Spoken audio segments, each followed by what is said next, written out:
mas o que é que tu gostas nesta casa? E ela, papá, o que eu gosto nesta casa é de brincar contigo. A maior parte das pessoas que querem começar um projeto têm a família e dizem, ei, a sério, não vai dar. Estavas tão bem onde estavas. E a verdade é que muitas vezes tu começas a pensar, pois é. Ele põe a mão em cima do meu telemóvel e diz, papá, podes olhar nos olhos quando eu estou a falar contigo.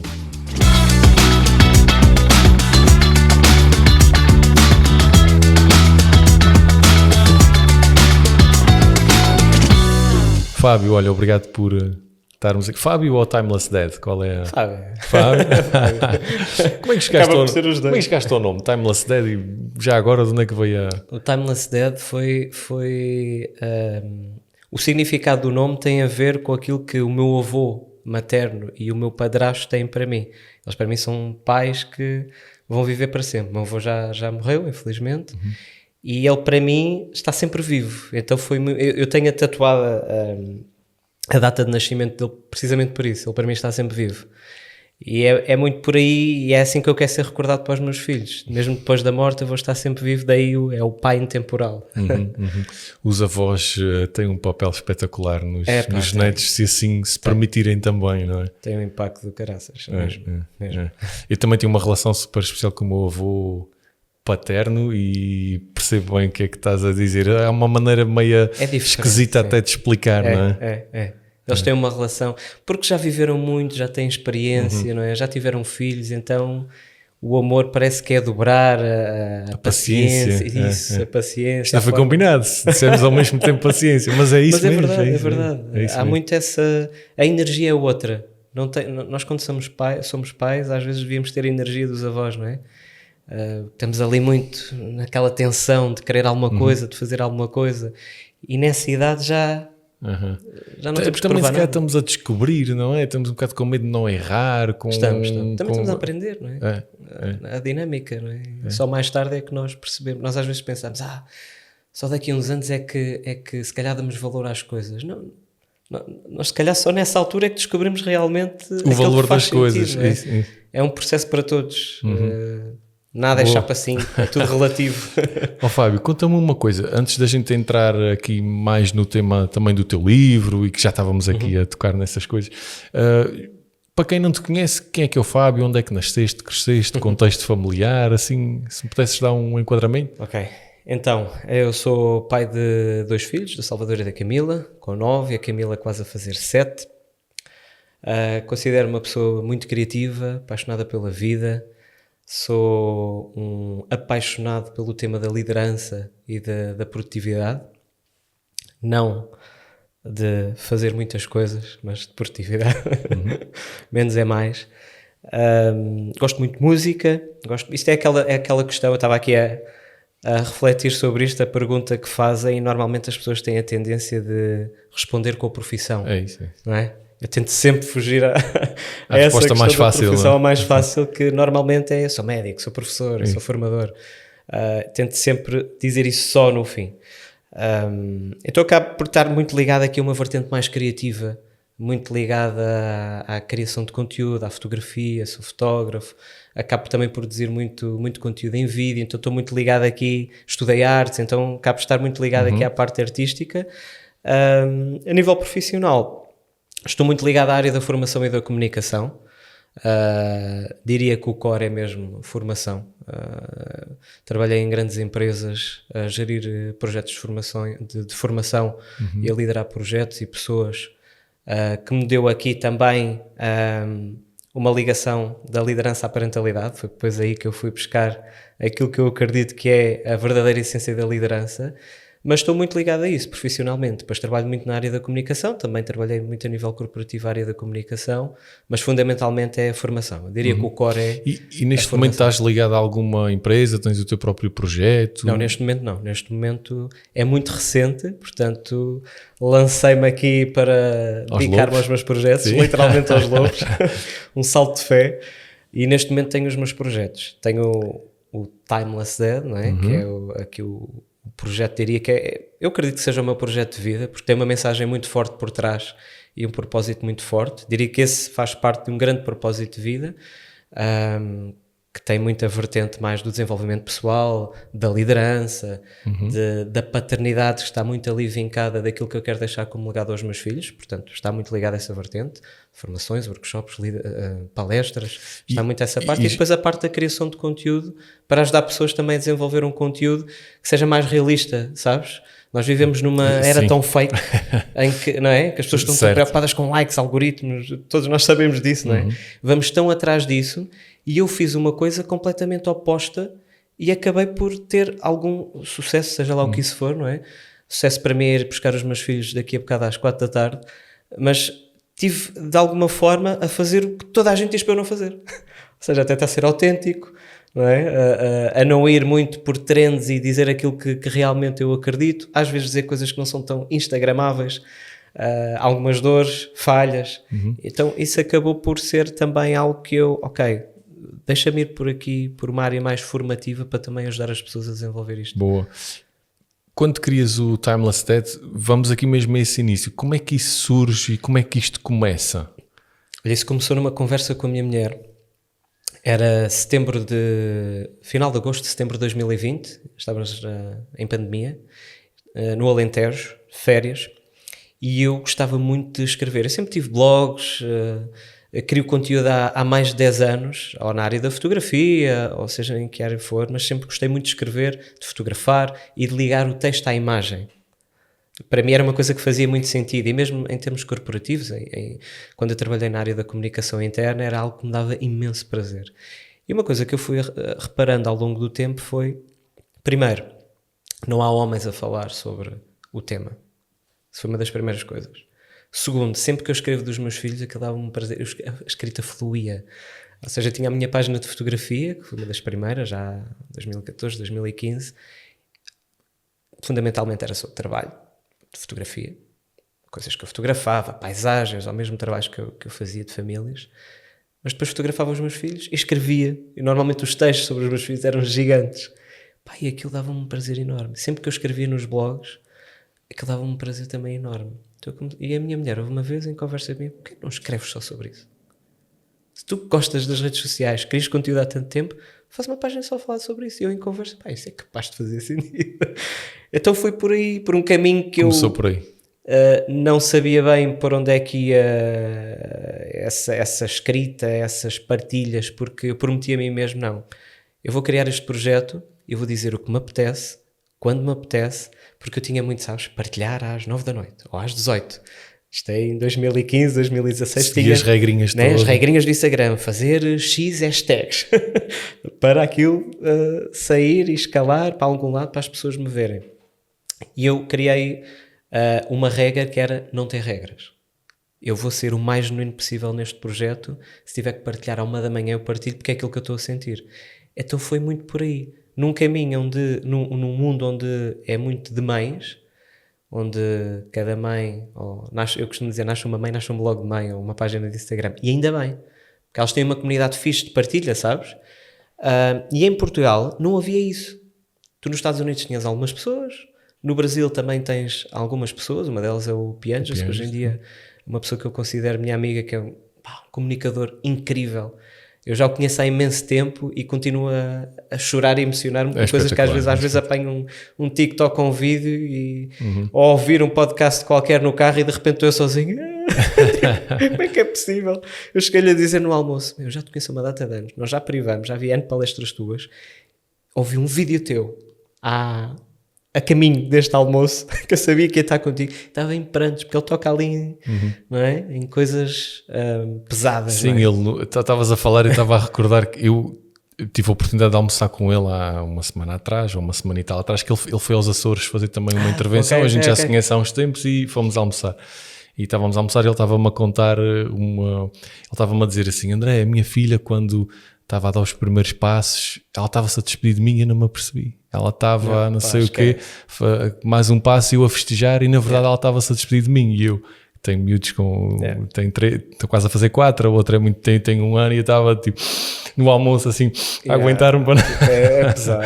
Ele diz coisas. Quando eu cheguei a casa, ouvi os miúdos, até tive assim aquela necessidade de andar cá, não aprendas mais nada, fica só aqui. Fica só aqui. Não, é duro.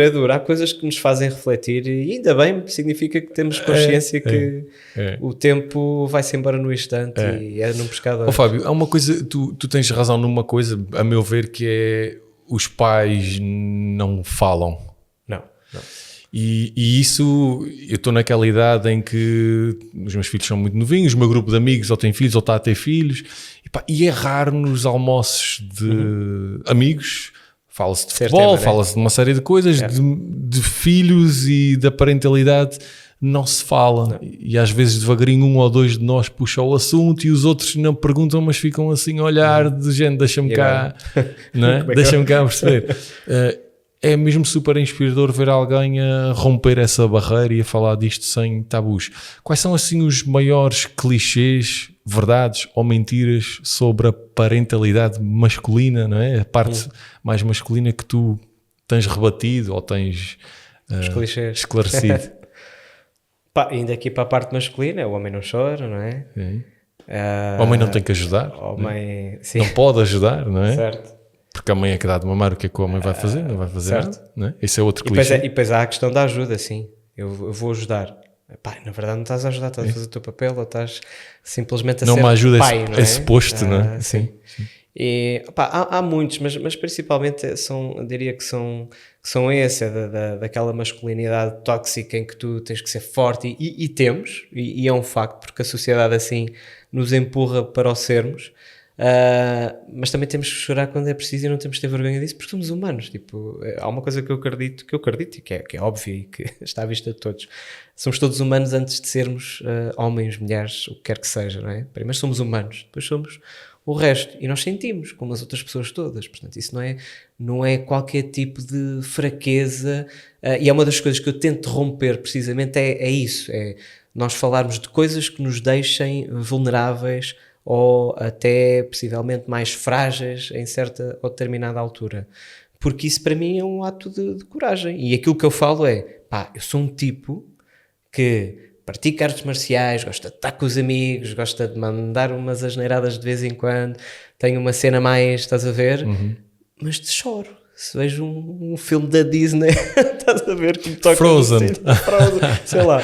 Estás a ver? Não é por aí, não é? E acho que cada vez mais nós falamos disso de uma forma aberta, mas lá está, estamos na nossa pequena bolha. Eu de repente saio da minha bolha e o mundo está assim, ok, deixa-me voltar para dentro. Porque felizmente a minha bolha, vou vendo cada vez mais homens que não têm problemas nenhuns, é o que é. Faz parte da vida, não é? Sim. E cada vez mais preocupados também em perceber de que formas é que a mulher está grávida, não posso fazer nada, posso levar um copo de água. Às vezes são coisas tão básicas. Sim. Posso estar lá só, a existir, a dizer, olha, há uma coisa que preciso, estou aqui, percebes? Às vezes é só isto. Eu numa das minhas palestras, recentemente, e até mesmo no lançamento do meu livro, que também foi recente, foi este ano, uma das coisas que eu fiz, eu levei um grande testamento, sabes que eu sou o tipo de pessoa que leva grandes testamentos nas notas do telemóvel, ou tento idealizar uma coisa, ou então vou mais ou menos com uma ideia daquilo que é a minha palestra, chego lá, olho para as pessoas, não, isto não faz sentido. Então, acabo por nunca fazer aquilo que eu tenho idealizado. E ainda bem, porque sinto aquilo que está a acontecer no momento e acabo por ir para uma coisa diferente. Então, no lançamento do meu livro, foi a primeira vez que eu utilizei isto. Foi o termo ficar. Por causa de um filme que eu tinha visto recentemente, foi os 10 anos do Interstellar, que para mim é tipo um filme inacreditável. Para as pessoas que estão a ouvir este podcast não sabem, é um filme sobre paternidade. Lamento informar, não é sobre o espaço, não é sobre uma missão para outros mundos, é um filme sobre paternidade, é sobre ficar. Eu na altura senti que tinha que dizer aquilo, eu partilhei a minha experiência a ver o filme e eu digo, às vezes a parentalidade é só ficar, é só isto. E nós às vezes os homens, e eu que sou filho de um pai que me abandonou, a importância de ficar é gigante. E nós às vezes valorizamos muito a nossa presença. Eu antigamente dizia, não, é muito importante nós termos tempo de qualidade. E é. Eu hoje em dia já penso de uma forma diferente. É importante termos tempo. Porque às vezes nem de qualidade, nem tempo, nem nada.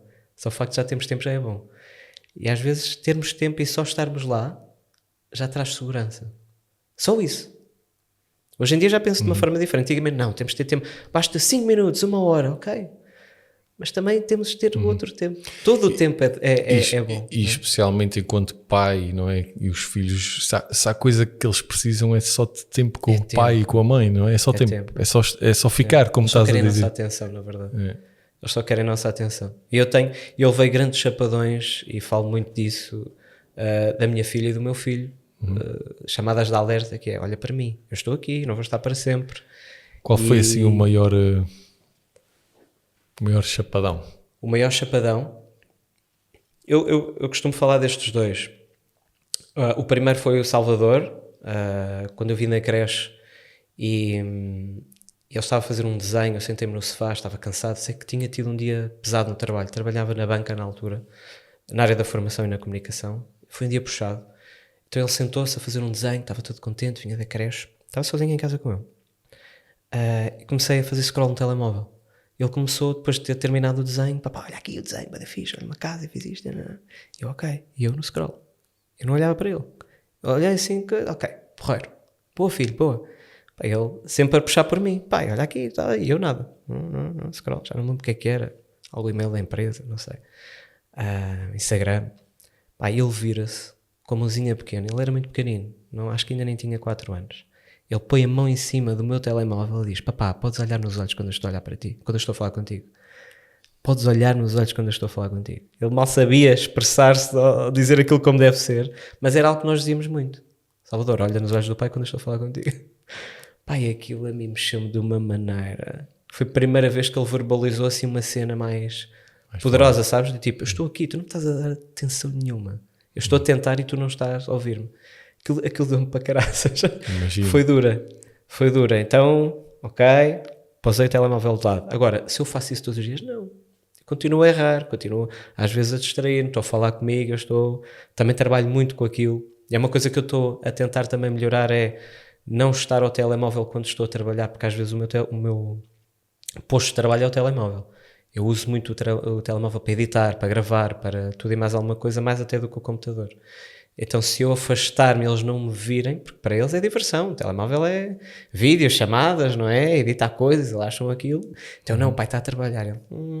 Se calhar não. Eles não percebem. Então se calhar prefiro afastar-me, estou nesse processo agora. Porque falhamos. Mas houve outra, ainda mais forte.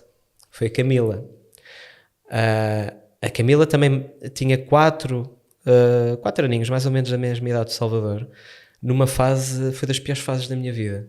Na fase em que a minha casa não tinha telhado, foi uma obra abandonada, foi uma cena pública e tudo.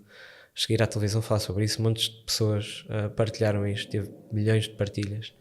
E foi uma altura muito pesada, estava a viver uma fase muito cinzenta da minha vida, em que eu odiava aquela casa, porque eu queria sair dali, eu estava desesperado, mas não tinha dinheiro, tinha sofrido uma burla do empreiteiro, não tinha telhado, não tinha portas, não tinha nada, a casa estava... Eu andava com os meus filhos ao colo para eles não me pisarem o entulho quando queriam ir à casa de banho, só para teres...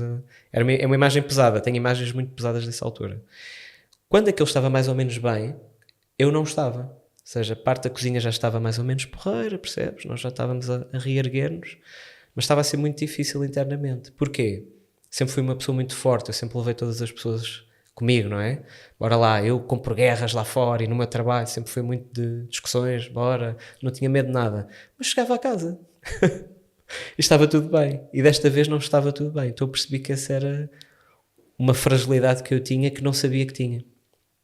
Então um dia de manhã estava a beber café, eu nesse processo de reencontrar-me fiz uma coisa que me salvou a vida, que foi ir correr todos os dias de manhã, fazer exercício. E pá, fez-me um bem incrível. Ter tempo para mim, sabes? Beber o meu cafezinho em silêncio, ler 1 ou 2... Tentar fazer tudo o que se diz que é o correto.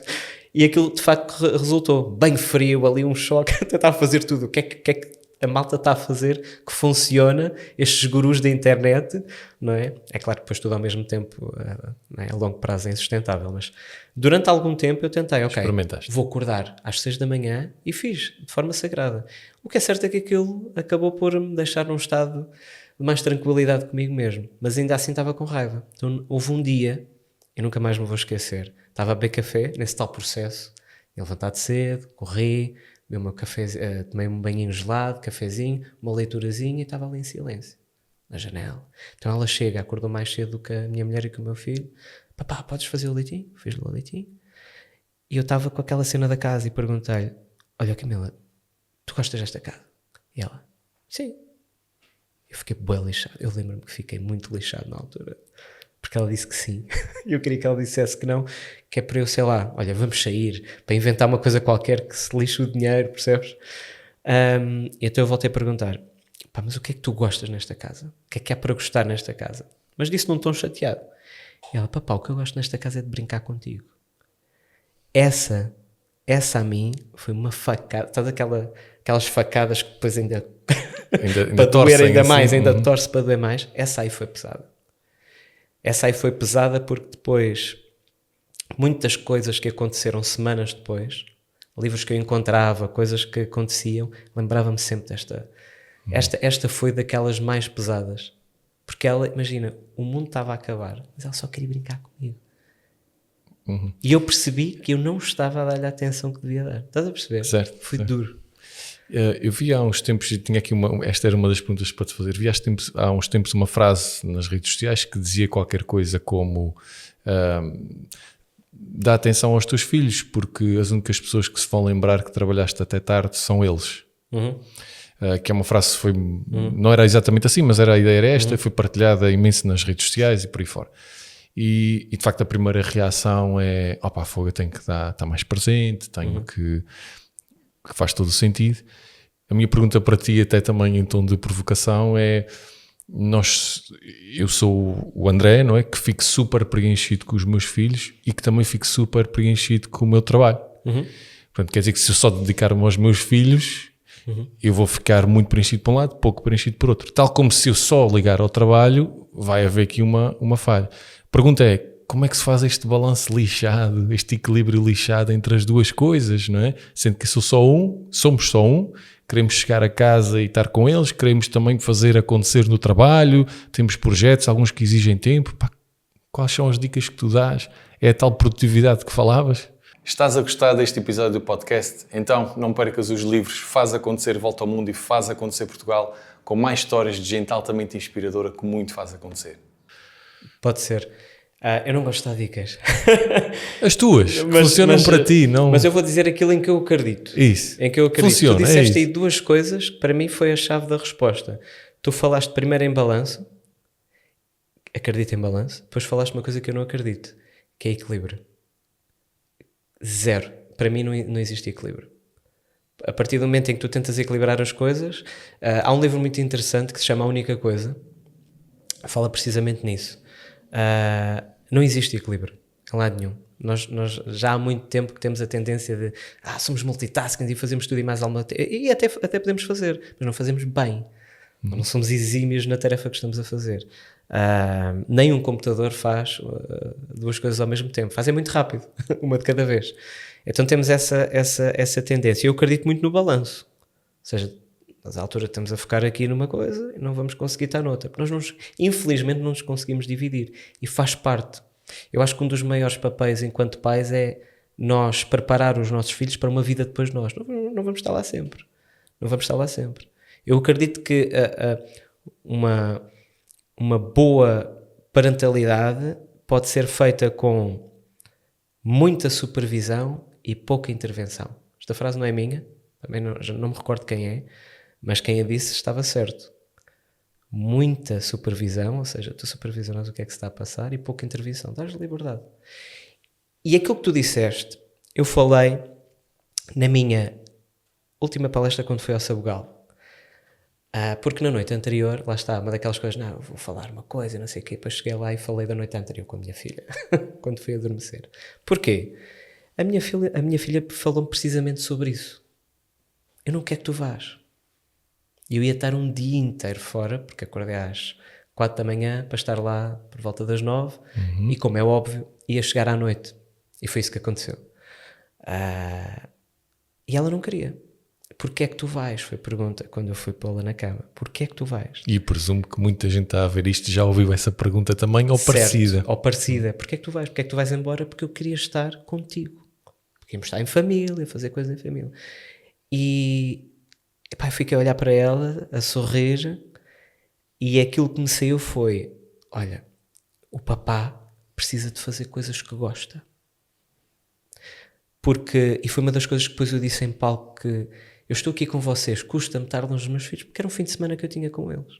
E às vezes o tempo não nos permite ter, se calhar, tantos momentos em família por causa desta correria louca que nós andamos hoje em dia. Mas a verdade é que o facto de eu estar aqui, ou até de eu estar agora aqui a conversar contigo, carrega uma das minhas baterias que eu gosto muito, que é de comunicar, que é de conversar, que é de conhecer pessoas novas, espaços novos, estás a ver? Isso carrega muito a minha bateria. E eles sabem, quando eu venho de um evento desses, ou de um podcast, ou o que quer que seja, eu vou estar a contar coisas, eu vou estar feliz, eu vou estar mais bem disposto do que se calhar estaria se estivesse num momento mais tenso, ou estivesse lá com eles, ou a fazer outra coisa qualquer. Eles sabem que isto carrega. Eu agora durante uns dias vou estar aqui bem. É difícil. Não é fácil. Isso, eu ia só dizer que também parece-me um exemplo espetacular a dar aos filhos, que é o pai faz coisas que gosta, que entusiasma. Tu também um dia vais poder fazer. Segue as tuas paixões. Isso também é um grande exemplo, não é? Segue as tuas paixões. E às vezes temos a tendência, tu trabalhas tanto para quê? Para ganhar dinheiro. Não, é porque eu gosto. É claro que nem toda a gente pode fazer coisas que gosta. Mas nós podemos ter sempre coisas que nos apaixonem e podemos fazer essas então, coisas. Então, dirias, pelo que estás a falar, estou a pensar, isto é uma questão de ter uma elevada autoconsciência e tomar decisões conscientes de que, ok, eu vou, no teu exemplo, ao Sabugal, mas eu estou consciente que... Sim. Né? Isto me apaixona, eu não estou a fazer isto porque estou a fazer isto, estou a fazer isto. Apetece. Eu não simplesmente apetece-me não ter um fim de semana em família, não é? Eu, se pudesse escolher, eu tinha um fim de semana em família, obviamente. Mas há coisas que eu gosto tanto e me apaixonam tanto. Tomaste uma decisão consciente de ou vou sozinho, porque temos aqui duas partes. Apaixona-me, traz-me também retorno financeiro, não é?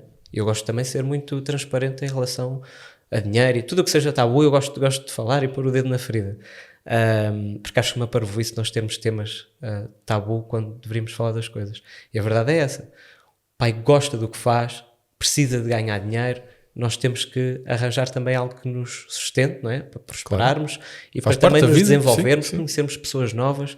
E uma das coisas que eu tento fazer para eles também perceberem é levá-los aos sítios. Eu acho que isso é muito importante. E até dá um fim de semana em família espetacular e diferente do dia-a-dia. Sim. Olha, um dos eventos mais bonitos em que eu estive foi este ano. Foi no MAPA, um evento de maternidade, parentalidade e desenvolvimento pessoal. Dos maiores em Portugal, se não o maior, acredito que seja. Tem um impacto muito grande. E eu fiz questão, pela primeira vez, a minha mulher já tinha ido a alguns, mas eles nunca. Então, ok, vou se calhar um dos maiores eventos com centenas de pessoas, para eles verem o pai. Para perceberem a dinâmica. E uma coisa que eu fiz questão é: vocês vão subir ao palco, eu disse. Vocês vão subir ao palco. Para vocês sentirem, para vocês perceberem o porquê de eu gostar disto. O porquê de eu gostar de comunicar, de falar com pessoas, de inspirar. Depois em palco eu peguei no meu livro, li, para eles sentirem, sabes? Esse momento foi muito especial porque pedi a minha mulher em palco, em casamento em palco, aliás. Foi uma cena louca. E o meu filho... Ganda maluco. Subiu a... É verdade. Os meus filhos subiram, foi a família toda, então eles estavam a ver aquela gente toda, eu ainda fiz isso, percebes? E de repente o meu filho pega no microfone, eu tenho esse vídeo, pega no micro, olhos nos olhos para a plateia e diz: hoje é um péssimo dia para desistir. Que é uma das frases que marcam também o meu projeto, um dia hei de tatuar, que é uma frase que está muito presente na minha vida, e ele diz isto com a maior das naturalidades, e ele sentiu, de repente, toda a gente ficou: uau, o que é que se está a passar aqui? E ele estava: digo, não digo, depois eu falei com ele sobre isso. E é importante eles fazerem parte das nossas coisas, sabes? Para eles se sentirem úteis, para se sentirem vistos. Depois disso nós jantámos lá no hotel, estivemos no hotel, depois fomos para a Serra da Estrela, estás a ver? Foi um momento, ou seja, aquilo foi o trabalho do pai, mas que se transformou também num momento de família. E acho que é este balanço, temos de ter essa tal consciência que tu dizes, não é fácil, e depende também dos trabalhos, não é? Uma das coisas que eu digo muito, ok, tu dizes que tens de estar presente, então e os pais que vão trabalhar para outros países? Há pais que trabalham noutros países que são mais presentes do que pais que estão a viver em casa com os filhos. A verdade é essa. É verdade. Pois é. Desculpem, a verdade é essa. Porque estar presente não é sobre estar fisicamente no mesmo lugar que o envolvido, outro. Isso. é saberem as coisas, é preocuparem-se. Porque às vezes há pais que têm que ir. Porque a necessidade assim o pede. Ou têm que ter 2 ou 3 trabalhos e se calhar só chegam à noite. E acho que às vezes romantizamos aqui um bocadinho. Eu tenho muito essa consciência de eu não posso romantizar. É claro que eu gosto de inspirar as pessoas para tocar às vezes em feridas e pô-las a refletir. E às vezes faço muito essa coisa com o mundo corporativo. Será que vale a pena? Porque eu sei que não vale. Será que vale a pena? Não é? Às vezes há alturas em que sim, nós temos que dar tudo porque isso pode nos trazer retorno financeiro que nos vai dar o quê? Conforto. E nós queremos conforto. É óbvio. Nós queremos conforto. E não vai trazer felicidade, mas ajuda bastante, não é? E então acho que é uma das coisas que nós temos de ter essa consciência. Nem sempre podemos estar 100% presentes fisicamente, mas podemos estar 100% envolvidos. Sem dúvida. Uma das coisas que, e o podcast é sobre fazer acontecer, uma das coisas que eu vejo na tua história e que acho que é super inspirador é que tu conseguiste, no fundo, juntar uma das tuas paixões, os filhos, o escrever, com a tua profissão. E tenho a certeza que está aqui a ouvir-nos muita gente que tem as suas paixões, os hobbies e adorava que isso fosse uma profissão. Quão fácil é difícil foi isso? E disseste há pouco que é relativamente recente o teu salto de fé. O que é que a gente sente nesse momento em que já pensámos, já idealizámos, já vimos até que se calhar resultava, mas depois há um salto que tem que ser dado? O que é que se sente e como é que se dá esse salto? É ir com medo. A maior parte das pessoas não dá por causa do dinheiro. E eu sei que é difícil. Já passei muitas noites sem dormir por ter, sei lá, 30 euros na conta e o mês ainda estava a começar e com filhos e às vezes é pesado. E eu percebo isso. Mas há muitas pessoas que estão em trabalhos que se calhar precisam de pagar um psiquiatra ou um psicólogo por causa daquele trabalho, ou a coisa já não está a correr nada bem, mas insistem. Por causa de quê? Dinheiro. Epá, e a saúde não se paga. E tu às vezes não ganhas tanto, se calhar nos primeiros tempos, quando segues uma paixão tua, não é? Porque é difícil depois empreender. Não é para todos. Tens de ter um estofo bem grande para conseguires, porque estás sempre a levar com negas de pequenas derrotas, não é? De dia a dia e a tentar, até que eventualmente poderás conseguir alguma coisa. Não é fácil, mas eu acredito muito que se nós tentarmos pelo menos fazermos alguma coisa que realmente nos preenche e que nos faz, estás a ver aquela cena de ok, eu vou acordar às 5 da manhã mas não me importa que eu quero mesmo fazer aquele brilho nos olhos que não custa nada, não é? Sim, e quando nós encontramos isso e vamos a fundo, pá, eu não sou aquele tipo de pessoa que se eu conseguir tu consegues. Eu não sou nada apologista disso, porque ambientes diferentes, educações diferentes, timings diferentes, pessoas, sorte, claro, o que for, não é? Eu não sou, mas nada pode vencer uma pessoa que trabalha, que estuda, que investe em si. O investimento em nós acho que é das coisas fundamentais, mas acima de tudo, recentemente fiz um vídeo sobre isso, que é aquela overdose de informação e de estudos. Eu vou formar-me e eu quero tirar uma certificação disto e depois vou fazer um workshop e depois vou fazer um retiro e depois compro tipo 300 livros e depois, estás a perceber? Eu tenho muitos amigos assim e há dias tive até uma conversa com uma amiga e depois, não, eu tenho que fazer um vídeo sobre isto. Eu tinha até 1 ou 2 amigos que estavam há mais de um ano, formações, workshops, não sei o quê, para depois conseguirem construir algo. Faz só. Sem ação. Eu dei o exemplo no vídeo, é tu encheres o frigorífico de comida e não a cozinhar, não. Tu tens que cozinhar alguma coisa, então faz. Nunca vai estar perfeito, daqui a 5 anos vai, que horror, era assim, mas fizeste e depois foste evoluindo. O maior conselho que eu posso dar às pessoas é executem. Se estão num sítio que não gostam e se querem fazer, façam paralelamente. Ao início é lixado, vão estar noites se calhar sem dormir, mas estou a fazer uma coisa que gostam, que vos preenche. Se calhar vão estar cansados, mas é um cansaço que, estou a fazer uma coisa que eu gosto. Depois voltam ao trabalho, até que vão chegar a uma altura em que dizem, eu se calhar tenho que fazer mais isto. Já vão fazer lembrar, outro dia tive uma pessoa que pediu para tomar um café e tal, e a pessoa estava mais ou menos como estavas a descrever, cheia de coisas, já às tantas eu estava calado e a pessoa disse-me, o que é que me dizes? E eu respondi, quase o que tu disseste foi, faz só. Exato. Faz só. Faz. Mas nós temos muito medo do julgamento. O que é que as pessoas vão dizer? Agora vou lançar isto. Ou então não me acho suficiente para lançar. Quem sou eu para lançar ou para fazer este Quase projeto? o síndrome do impostor, não é? Muito. Sabes que uma das... Eu criei um projeto recentemente sobre a criação de conteúdo para formar as pessoas, aquilo que eu estava a falar há bocadinho. A primeira parte, primeiro módulo, capítulo, como quisermos chamar, é mentalidade. A primeira coisa, as pessoas vão, uma cena que ia, qual é o hack para romper o algoritmo? O hack é a tua cabeça. É desconstruir isso. Nós vamos todos morrer, as pessoas não querem saber. Tu estás a gravar se calhar um conteúdo na rua, as pessoas olham para ti e tu ficas, olharam para mim, estou aqui com o telemóvel em cima, percebes? Grava. A pessoa daqui a 20 segundos já não se vai lembrar de ti. E nós às vezes preocupamos tanto com aquilo que os outros pensam, que se calhar não fazemos projetos. Tenho ainda amigos meus que trabalhavam no mundo corporativo, grandes empresas, odiavam estar lá. E pá, só queria era viajar. E depois eu via o conteúdo que eles faziam, com uma conta fechada. Pá, conteúdo inacreditável. Iam para a Tailândia, stories incríveis, dicas espetaculares, tinham um blog que ninguém conhecia.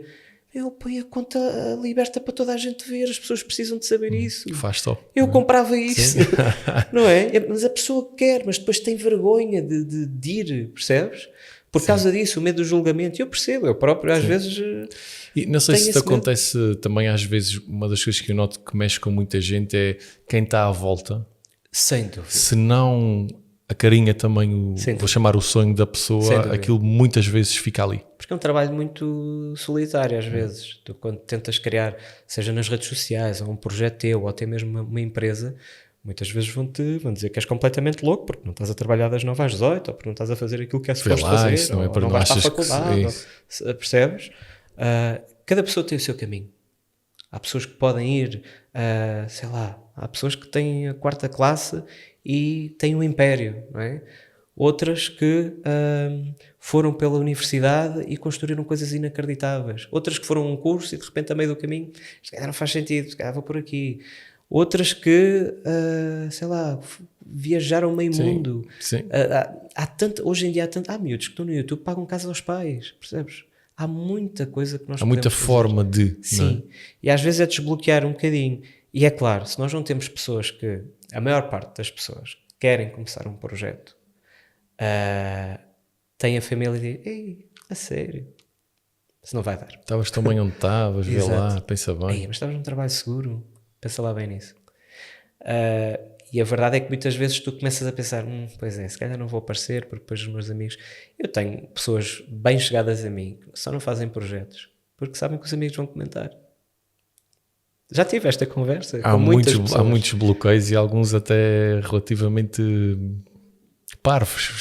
Assim. São pessoas incríveis. Eu deixo aos amigos comentar, faz parte. Mas faz a tua cena. Olha, faz acontecer. Faz acontecer, lá está. Fábio, tu tens um livro. O livro é relativamente recente. Para quem ainda não conhece, conta-nos o que é o livro, sobre o que é. O livro chama-se Liderar é um Ato de Amor. Por acaso podia ter trazido e... Mas depois... Mas temos que tratar disso. Chama-se Liderar é um Ato de Amor e tem muito a ver com aquilo que eu acredito que é a verdadeira essência da parentalidade e como ela transformou a minha vida. De várias formas, não só a nível daquilo que eu sou como pai e como companheiro, mas como eu sou a nível profissional, como eu sou como ser humano. Transforma-me mesmo de muitas formas. Então o livro fala muito uma parte inicial da minha história, o porquê, não é? de ter escrito o livro e de estar onde estou e das minhas ideias e daquilo que eu acredito. A primeira parte, o primeiro capítulo são as raízes, não é? De onde eu vim, o abandono do meu pai, o meu crescimento na Amadora, no bairro, os meus avós terem cuidado de mim, a minha mãe, o meu padrasto, portanto todo esse historial. E depois é um livro que acaba por ser muito de desenvolvimento pessoal e fala muito de liderança. Aliás, o nome do livro nem era para ser este, mas depois as pessoas e eu próprio que estava a ler e a rever o livro, de repente apercebemos, espera, isto é sobre liderança. E era a segunda pergunta que te fazia agora, é como é que tu ligas a parentalidade à liderança? Qual é a ligação que existe? Toda. Para mim é exatamente a mesma coisa. É claro que a nível corporativo e a nível familiar ou em casa são contextos diferentes e nós temos que adaptar a mesma. há vários tipos de liderança e tudo isso que nós já sabemos, mas depois há aquela que eu acredito que é a verdadeira essência da liderança. Há várias formas de liderar, há vários tipos de líderes e de lideranças, mas eu acredito que há a essência da liderança. Há um livro muito interessante que fala disso, do James Hunter, que é Um Monge Executivo. Fala precisamente disso. Eu no meu livro menciono algumas partes desse, porque acho extremamente interessante a forma como ele aborda a liderança, que é a forma que eu também acredito. Como é que eu comecei a ligar a parentalidade à liderança? Precisamente quando eu estava a liderar equipas, foi na altura em que nasceu o meu primeiro filho. Eu na altura eu interessava-me muito sobre liderança, sobre relações humanas, eu vivia muito o mundo corporativo, eu adorava o mundo corporativo, aquilo fazia-me, sabes? Aquilo sim, acrescentava-me muito. Mas depois fui pai, então de repente todas as prioridades mudaram e coisas que se calhar acrescentavam passaram-me a não acrescentar nada. A verdade é que no estudo que eu fazia de liderança, isto 2015, 2016, quando eu soube que ia ser pai, comecei a ler muitos livros e a reparar em coisas que era aquilo que eu acreditava que era também um bom pai. E hoje em dia faço um desafio às pessoas que é, peguem num livro de liderança, seja ele qual for, e troquem a palavra liderança por parentalidade. E a vossa cabeça vai explodir. Porque realmente tu começas a perceber, espera, isto é demasiado, há aqui coisas que são demasiado semelhantes. Ou a palavra líder por pai ou mãe. Porquê?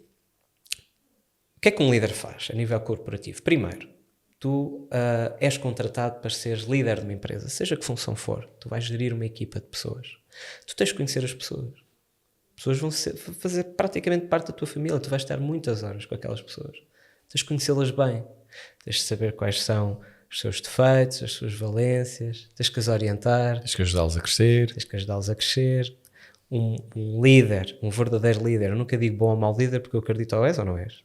Ou és pai ou não és. Ou és mãe ou não és.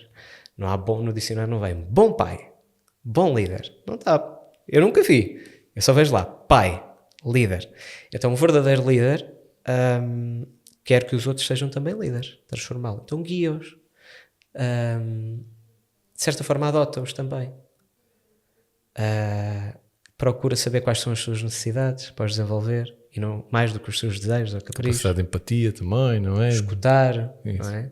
Dar feedback também, de uma forma construtiva, para eles poderem evoluir. Não é o que faz um bom pai, um bom. Como tu dizias há pouco, é uma dar muita liberdade, mas supervisionar, não era? Qualquer coisa assim que... muita supervisão e pouca intervenção. Sim.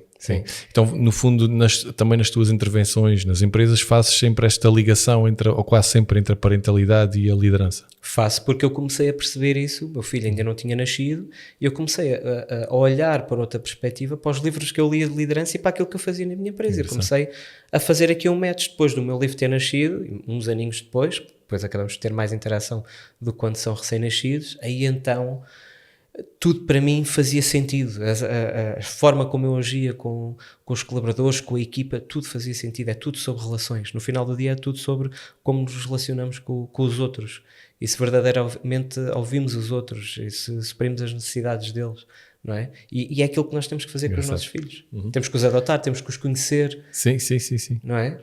Olha, estamos aqui já a chegar ao fim, isto o tempo passou super rápido, e tinha aqui umas perguntas de resposta rápida que costumo fazer, escolher daqui de algumas 3 ou 4, vamos a elas? Bora. Podes responder de forma curta e depois se quiser explicas a seguir, se te apetecer. Se te apetecer depois explicar melhor. Um não que te tenha impulsionado ainda mais a ser o Timeless Dad? Epá, um não.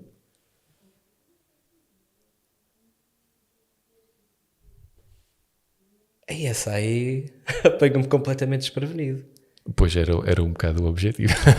Um não. Uma nega que eu tenha levado a alguma coisa ou um não. Alguém que tenha duvidado de ti, alguma coisa que no caminho te tenha ainda dado mais força. Olha, eu posso dizer... Pois, eu nunca consigo dar respostas muito curtas. Eu acredito, eu como venho da Amadora e eu pus-me em ambientes, se calhar, que a maior parte das pessoas, se calhar, diriam que não seria o meu ambiente, e eu sempre me senti um bocadinho underdog, sabes? E isso dá-me... Se tu dizes que eu não vou ser capaz, eu esquece. Eu vou fazer, ainda trabalhar mais E é de estar lá e apertar-te a mão porque tu disseste. Ou seja, quase transformares esse não em motivação. Sim, todos os nãos da minha vida são uma motivação. Se alguém diz que eu não consigo, eu vou conseguir e vou tirar fotos Vais e vou ver se publicar não. no Instagram Vais ver para as se pessoas não. verem. Boa. Mas a minha vida foi sempre assim. E de certa forma foi o que eu fiz em relação ao meu pai que me abandonou. Eu transformei uma coisa que se calhar era mais dolorosa em algo que me acrescentasse valor e pudesse acrescentar valor aos outros. Boa. Boa. Assim, O meu pai foi o primeiro não que fez com que isto acontecesse. Agora falámos disso, foi ele. Foi essa rejeição que fez-me estar aqui hoje. boa. Grande resposta. Não Boa. foi a primeira, mas foi essa. Boa. Assim, a melhor ou pior moda de parentalidade que tu já viste?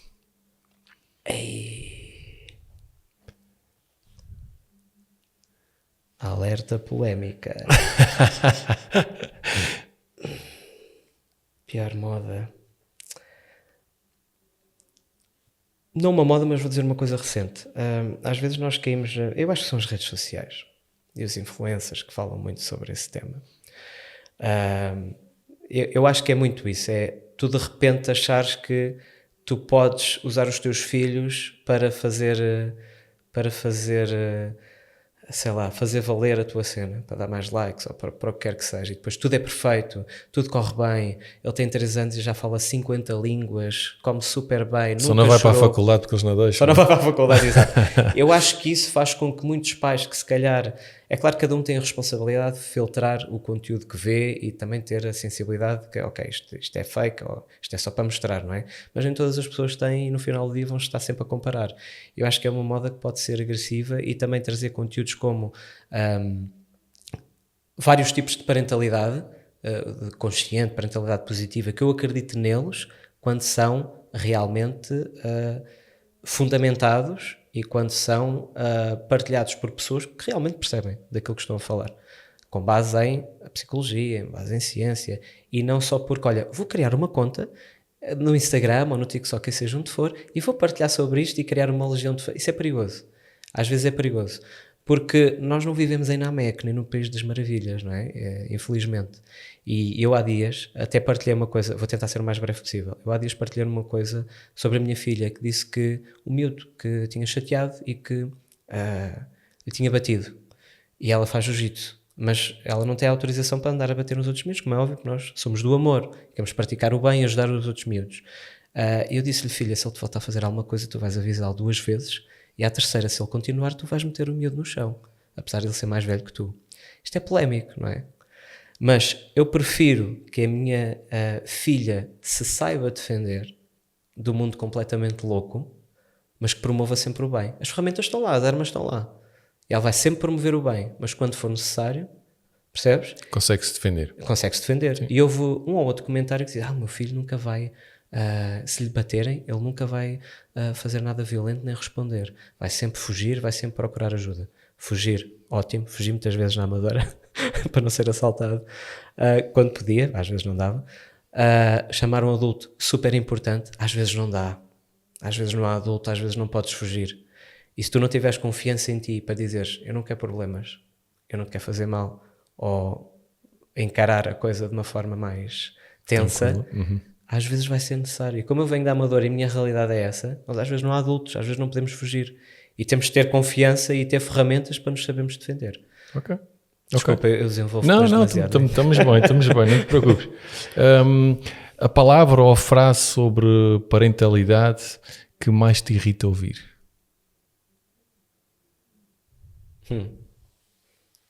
Estas perguntas difíceis.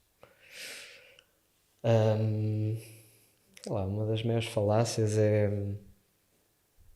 que ser pai ou mãe é fácil. Eu acredito que só é fácil para aqueles que não se preocupam ou que não querem ser bons pais. Ou que têm tipo 30 empregadas em casa e não fazem. Aí é fácil. Aí é fácil. Seria mais fácil. Seria não é? mais Seria fácil. mais fácil. Pode ser mais leve, mas Mais leve. nunca é fácil. E a última, a maior loucura que já fizeste em nome de ser um verdadeiro timeless dad? A maior loucura?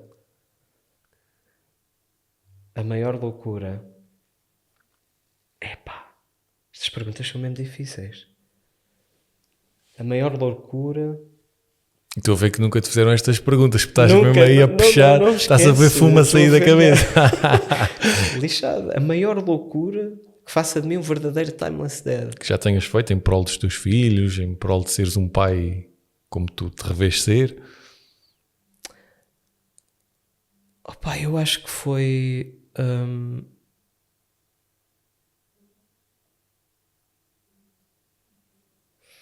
talvez isto. Na altura da casa,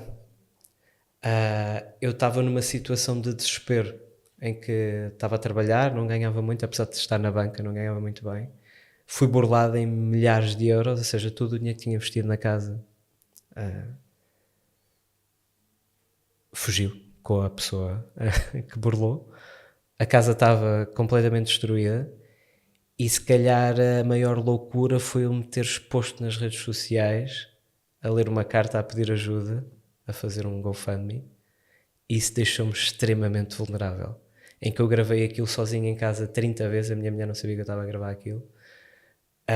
Nenhuma saía, como que não conseguia, quebrava a meio, não queria aparecer a chorar. Pá, e a última disse, olha que se lixe, é como tiver que ser, e foi. Então parece tipo em lágrimas a pedir ajuda, e acho que foi assim das coisas mais tensas e que mais me custaram fazer, foi de eu partilhar uma situação tão vulnerável, mas só o fiz por causa deles. Então acho que foi isso. Bom, parece muito bem. Fábio, muito obrigado. Obrigado.